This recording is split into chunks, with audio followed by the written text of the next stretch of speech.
दोस्तों आज हम सुनने वाले हैं एक माँ की कहानी। रिक्वेस्ट है आप इसे दिल से सुनिएगा। तो चलिए कहानी शुरू करते हैं। 5 साल हो चुके थे बेटे को अपना घर छोड़कर विदेश में बसे हुए। इन 5 सालों में बूढ़ी माँ और ज़्यादा बूढ़ी हो गई थी। 72 वर्ष की उम्र में कमला देवी की याददाश्त काफ़ी कमज़ोर होती जा रही थी। उन्हें रोज़मर्रा की चीज़ें याद न रहती, लेकिन जो उन्हें हमेशा याद रहता वह था उनका बेटा। दिन हो या रात, एक पल भी ऐसा ना होता जब उन्हें अपने बेटे की याद ना आती। दोस्तों आपसे रिक्वेस्ट है कि इस कहानी को आप ध्यान से सुनिएगा। दूसरी तरफ बेटा था जो साल भर में 1-2 बार अपनी माँ को फ़ोन कर लिया करता और 1 मिनट से ज़्यादा बातें भी ना किया करता। फिर भी यह बूढ़ी माँ टकटकी लगाए अपने बेटे का इंतज़ार करती रहती।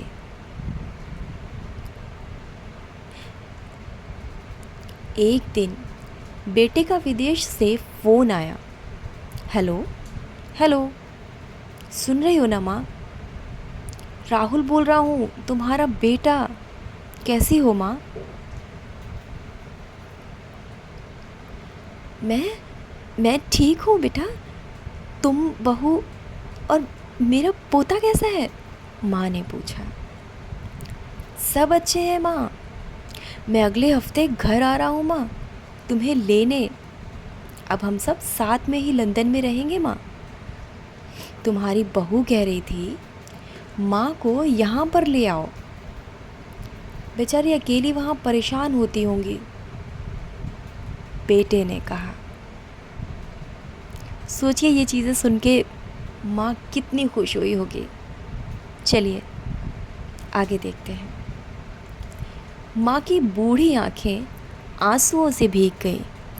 उसके कमज़ोर शरीर के नस नस में खुशी की लहर दौड़ गई। बेटे और बहू का अपने प्रति प्रेम देखकर माँ का मन खुशी से भर आया।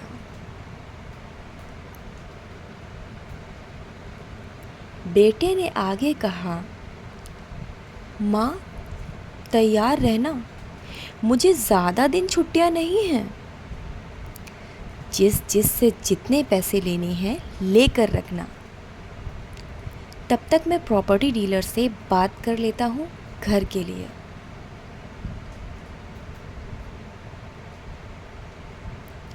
घर के लिए? माँ ने पूछा। हाँ माँ, गांव का घर अब हमें बेच देना पड़ेगा। अब हम साथ में ही रहने वाले हैं, तो वहाँ पर घर रखने का कोई मतलब नहीं है माँ, बेटे ने कहा। गौर से सुनिएगा दोस्तों। बुढ़ापे की वजह से ठीक से चलने में असमक्ष माँ ने पूरे गांव में घूम घूम कर अपनी इस खुशखबरी को सबको सुनाया। सभी को खुशी हुई। सबको लगा माँ जी के आखिरी दिन अपने परिवार के साथ खुशी से बीत जाएंगे।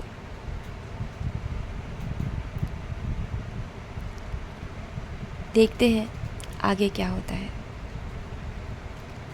घर वापस आकर माँ ने अपने घर के कोने कोने को ऐसे देखा जैसे वे अपने दूसरे बेटे को देख रही हो। देखे भी क्यों ना, उस घर को अपने बेटे से कम थोड़ी समझा था। अपने पति के 50 साल यहीं तो बिताए थे, लेकिन अब मजबूर थे। बुढ़ापे के आखिरी साल बेटे और बहू के साथ बिताना चाहती थी।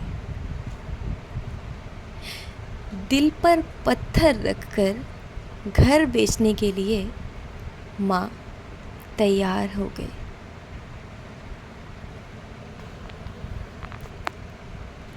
एयरपोर्ट पर आकर राहुल ने माँ से कहा, माँ, तुम यहाँ बेंच पर बैठो, मैं सामान की जांच करा कर आता हूँ। वहाँ वक्त लगता है और खड़ा रहना पड़ता है, तुम्हें तकलीफ़ होगी, तुम यहीं आराम करो। मैं यूँ गया और यूँ आया। माँ बेंच पर बैठ गई और बेटा अंदर चला गया। काफ़ी समय हो गया, बेटा वापस नहीं लौटा। माँ सोचने लगी, ज़्यादा भीड़ होगी इसलिए देर लग रही होगी।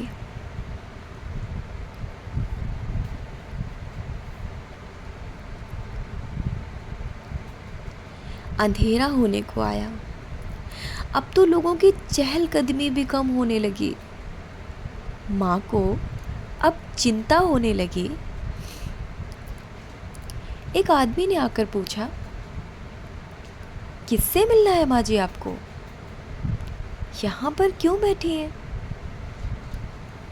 डरती हुई आवाज़ में माँ बोली, मेरा बेटा अंदर सामान की जांच कराने गया है, लंदन जा रहे हैं हम। क्या नाम है माँ जी आपके बेटे का? आदमी ने पूछा।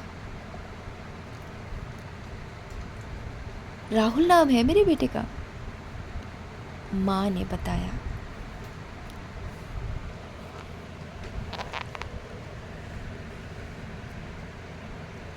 आदमी अंदर गया और थोड़ी देर बाद बाहर लौटा। उसने कमला देवी से कहा, माँ जी, लंदन जाने वाली फ़्लाइट तो दोपहर में ही जा चुकी है और आपका बेटा भी उस फ़्लाइट में बैठकर लंदन जा चुका है। अब आपके यहाँ बैठने का कोई मतलब नहीं है। आप भी अपने घर चली जाइए। क्या? जा चुका है और मैं घर जाऊं? घर? माँ की आंखों से आंसुओं के सैलाब उठने लगे। जैसे तैसे माँ घर पहुंची, जो अब उसका था ही नहीं, बिक चुका था। वो वहीं बरामदे में नीम के पेड़ के पास सो गई। घर के नए मालिक को उस पर दया आई तो उसने एक कमरा किराए से उसको दे दिया। पेंशन के पैसों से खाना और किराए का बंदोबस्त हो जाता था। दिन बीतने लगे। कुछ दिनों बाद घर के नए मालिक ने कमला देवी से कहा, माँ जी, आप अपने रिश्तेदारों के यहाँ जाकर क्यों नहीं रहती हैं? इस उम्र में आपके लिए वही अच्छा होगा। अच्छा तो होगा, लेकिन अगर मेरा बेटा वापस आया तो उसका ख्याल कौन रखेगा?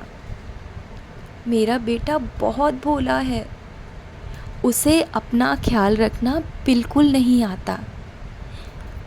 मैं कहीं नहीं जाऊंगी, क्या पता कब उसे मेरी ज़रूरत पड़ जाए, माँ ने कहा। दोस्तों, सच बता रही हूँ, माँ की ये बातें सुनकर मेरी आँखों से आंसू नहीं रुक रहे। किसी ने सच ही कहा है, पूत का पूत हो सकता है, लेकिन माता कभी कुमाता नहीं हो सकती। दोस्तों, आप सभी से हाथ जोड़कर विनती करती हूँ, अपने माता पिता की जितनी हो सके सेवा करना। उनके साथ कभी बुरा बर्ताव मत करना।